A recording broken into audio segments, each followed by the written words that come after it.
Olá, meus queridos e queridas alunas, tudo bom com vocês? Primeiramente, um forte abraço à Erefem, professor Rinaldo Spinelli, minha escola querida do coração. Para quem não me conhece, meu nome é Felipe Lopes e hoje estaremos aqui nessa aula maravilhosa de História do 7º ano do ensino fundamental. E hoje o tema é as questões indígenas no Brasil no século XX. Tá bom? Uma aula extremamente maravilhosa, bem detalhadazinha, que a gente vai aprender agora. E eu já vou mandar você revisar comigo no telão. Primeiro de tudo, nosso território, com a chegada dos portugueses, antes de tudo, estima-se que os povos que habitavam no Brasil eram em torno de 5 milhões. Tá bom? Então, Portugal ele vem para o Brasil, exploração, e os índios têm a perda de território. Né? Então, gente, primeiramente, né, nosso território ele sempre teve o seu povo.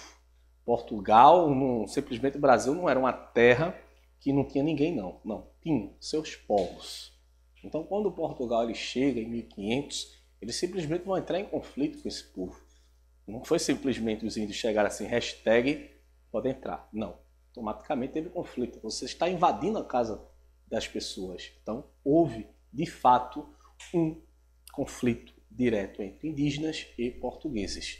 Então, é o primeiro ponto. Mas lembrando que a aula é as lutas do século XX, mas isso é só para você se situar, tá bom? Então, vem comigo aqui na tela, que diz assim, ó, a luta vem de muitos anos. Este homem aí na tela que você está vendo, com esse meio maravilhoso, última tendência, é o Marquês de Pombal, tá bom? Então, novamente, né? Então, quando ele chega no território Portugal em 1500, explora a extração do pau-brasil. Infelizmente, escravizaram os índios para o trabalho forçado. Porém, muitos conseguem fugir para o interior por conhecer o território. Então eles tinham essa facilidade de como conhecer o território. Diferente de Portugal, que estava aqui sem saber de nada. Então, eles sabiam do território, então eles podiam fugir. E Portugal não sabia para onde eles estavam indo, tá bom? Em 1755, o Marquês de Pombal, da foto, como eu falei, né, esse homem lindo, criou a lei da abolição dos índios. Em 1758, ela foi ampliada em todo o território nacional. Então, a partir de 1758, foi proibido a escravidão indígena no nosso território. Veja que é quase mais de 100 anos, né, entre a indígena, o fim da escravidão indígena, e a africana no nosso território, tá certo? A africana só vai ser em 1888. Bom? Vem comigo na tela para a gente acompanhar essas lutas dessa aula maravilhosa. Com a exploração dos portugueses, cada vez mais os índios perdiam suas terras para fazendeiros, agropecuários e sem proteção alguma, tanto por Portugal e do Império do Brasil. Só em 1845, o Império Brasileiro, já sob a tutela de Dom Pedro II, lançou a lei, veja a lei que lançaram, só coisa do nosso país, viu? A lei que dava exploração das terras dos índios foram autorizadas, e inclusive a remoção de aldeias, em 1845. Então, veja que Brasil, o Império Brasileiro de Dom Pedro II, liberou a exploração de terra. Com a chegada do Brasil República, em 1889, a gente vai ter alguma luz de mudança. Será que veio? Será? Será? Então, na tela aqui comigo, ó, a gente vai ter essa nova movimentação no século XX com o seguinte: Serviço de Proteção aos Índios, SPI, tá bom? Sua fundação se deu num período atualmente crítico para os povos indígenas. Diversas frentes de expansão para o interior ao longo de todo o país. Faziam guerra contra os nativos, ou seja, então os latifundiários brigavam com os índios nesse período, porque estavam expandindo sua produção, estavam expandindo a agropecuária, né? Então, eles queriam terras e ali já habitava o seu povo. Então o que é que acontecia? Briga, tragédia anunciada, né? Então vai ter que meio que uma guerra. Em meados de 1907, as disputas no interior chegaram às capitais e ao cenário internacional, em tom de acirrada polêmica. Veja como estava muito conturbado esse período. O então diretor do Museu Paulista defendia o extermínio dos índios que resistisse ao avanço, entre aspas, da civilização, promovendo grandes revoltas em diversos setores da sociedade civil.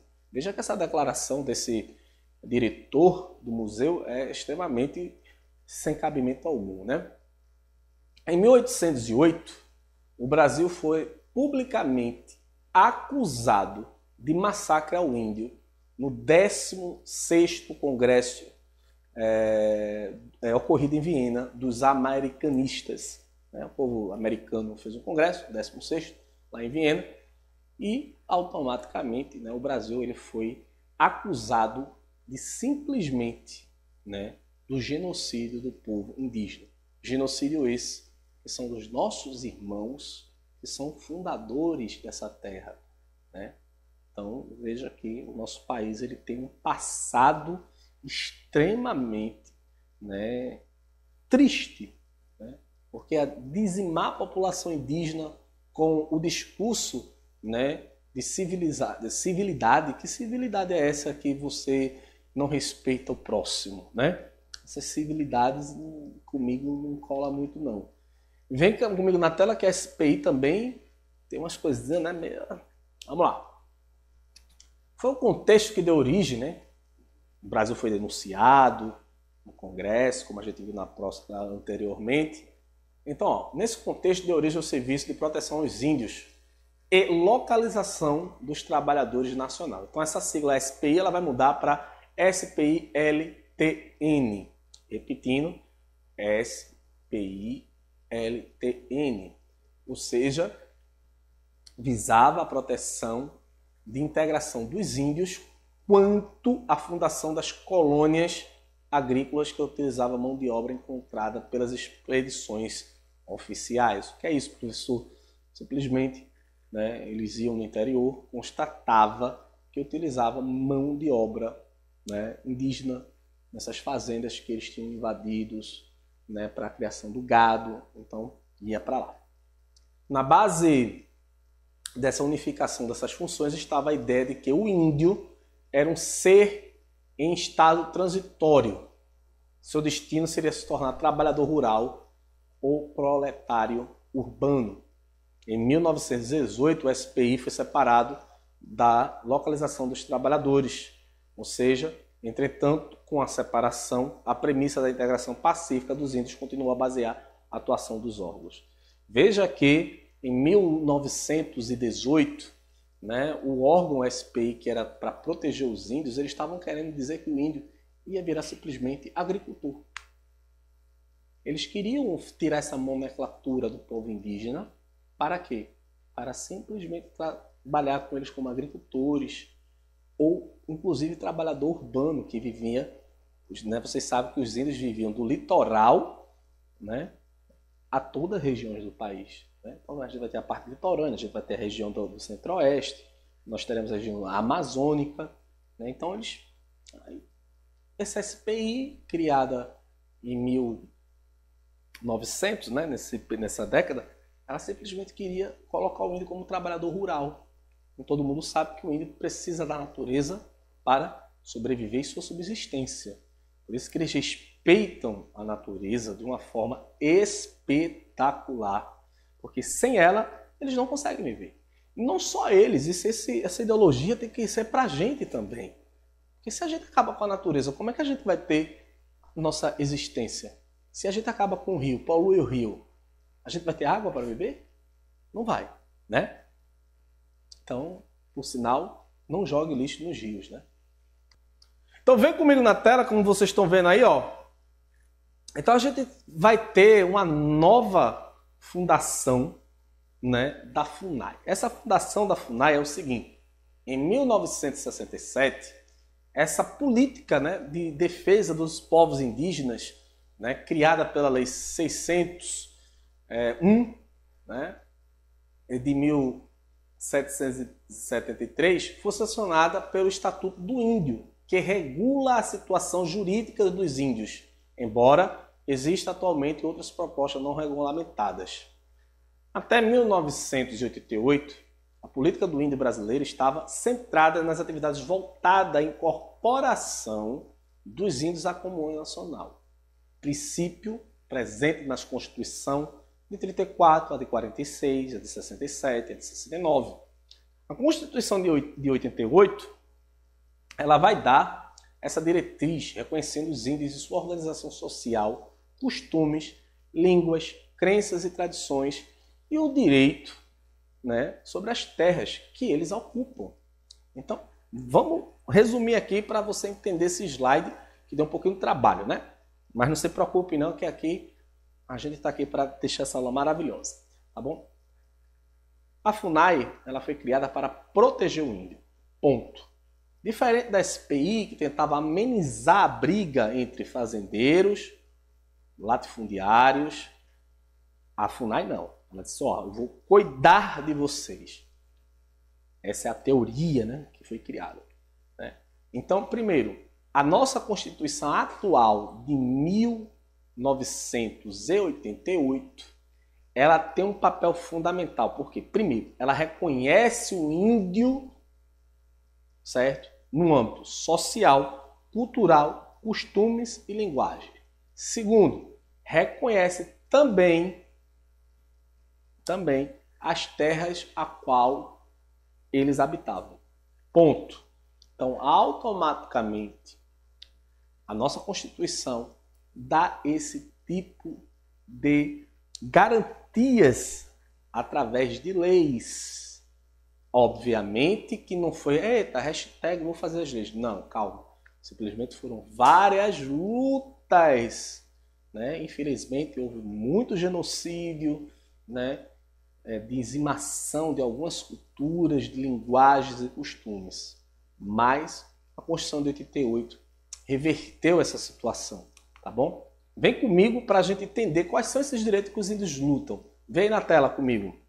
Ó, aí vocês estão vendo no centro da imagem, né, várias tribos indígenas no Congresso Nacional, onde são criadas leis do nosso país. Então, o que é que eles querem? Primeiramente, né, as demarcações de terras, ou seja, os lugares a quais as aldeias são instauradas, que foram localizadas, a qual eles habitam. Segundo ponto, educação. Claro, óbvio. Terceiro, saúde. O povo tem que ter direito à saúde. E está atribuído, está condicionada na nossa Constituição também. E proteção ao meio ambiente. O que é isso, professor? Óbvio, como eu já disse, são povos que defendem a natureza e dependem da natureza, ou seja, eles precisam da natureza para a sua existência, tá bom?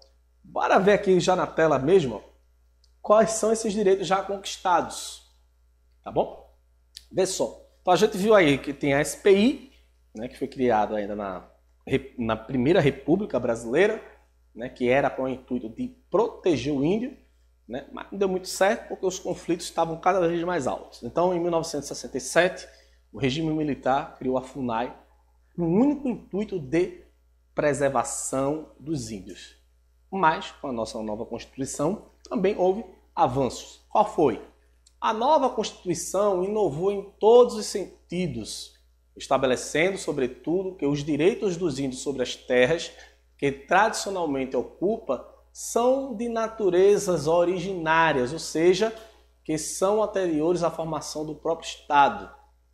Claro, o Estado brasileiro, entre aspas, foi criado em 1500, quando os portugueses aqui chegaram. Mas a Constituição diz o seguinte, ó, antes do Estado do Brasil existir, que a gente conhece hoje, aqui já habitava esse povo. Então a terra é deles, ponto. É o óbvio. Existindo independente de qualquer reconhecimento oficial. O texto em vigor eleva também a categoria da constitucional do próprio conceito de terras indígenas, que assim define, no parágrafo 1º do seu artigo 231, abre aspas, são reconhecidos aos índios sua organização social, costumes, línguas, crenças e tradições e os direitos originários sobre as terras que tradicionalmente ocupavam, competindo a União ao Estado, tá? O Brasil, demarcá-las e proteger e fazer respeitar todos os seus bens. Outra lei nossa, inciso 2 do mesmo artigo. Apenas os índios podem usufruir das riquezas dos solos, dos rios e do lago nelas existentes. Então vejam que a Constituição ela dá esse direito aos povos indígenas, óbvio, porque eles são os verdadeiros brasileiros que aqui estavam. Se bem que todos nós, atualmente, temos traços indígenas. Somos uma miscigenação de portugueses, nós africanos e, claro, os índios. Mas, originalmente, a terra sempre foram dos índios que aqui já habitavam, tá bom? Vem comigo aqui na tela, porque eu quero fazer uns agradecimentos antes de tudo. Primeiro, ao site Povos Indígenas do Brasil, né, que é o Instituto Social Ambiental, tá aí na tela vocês acompanhando, né, que tem um acervo maravilhoso. A FUNAI, né, que é a Fundação Nacional dos Índios, né, que também tem esse acervo maravilhoso. Então você pode acompanhar através de tudo. Mas antes de eu ir-me, curte aí, o canal da gente no YouTube, né? @youtube/EducaPE. E nós temos também o nosso Facebook, EducaPE. Então corre lá nas redes sociais, compartilha o vídeo, dá like nesse vídeo aí para dar engajamento nas nossas redes. E sem dúvida, acompanhe, compartilhe com o seu colega as aulas de história, não só minha, de português, geografia, enfim. Compartilhe as aulas que terá muito conteúdo para vocês de forma muito produtiva, de muito carinho. Lembrando também, baixe o nosso aplicativo, conecta aí na sua loja de celular. Gente, foi um prazer maravilhoso estar aqui com vocês. Um forte abraço e até breve. Tchau!